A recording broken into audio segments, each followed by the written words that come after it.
এই পুলিশের এত দুঃসাহস কিভাবে হয় এই দেখুন। পুলিশ সদস্যটা কে যিনি বললেন যে আসো ওসমান হাদির লাশ নিয়ে যাও? ওর নাম হচ্ছে রাশেদ কাজী, পুলিশের একজন কনস্টেবল। ইতিমধ্যেই সোশ্যাল মিডিয়ার মধ্যে অসংখ্য মানুষ বলছে আমি 50,000 টাকা দিব যদি ওকে ধরিয়ে দিতে পারো বা আমাদের হাতে তুলে দাও। এইভাবে প্রত্যেকটা মানুষ এই রাশেদ কাজীকে নিয়ে পোস্ট করে যাচ্ছে।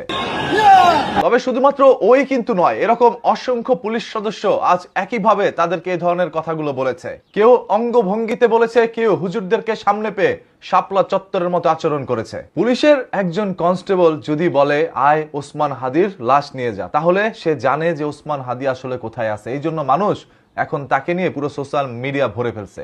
একের পর এক মানুষ তার পরিচয় পত্র আপলোড করা শুরু করেছে।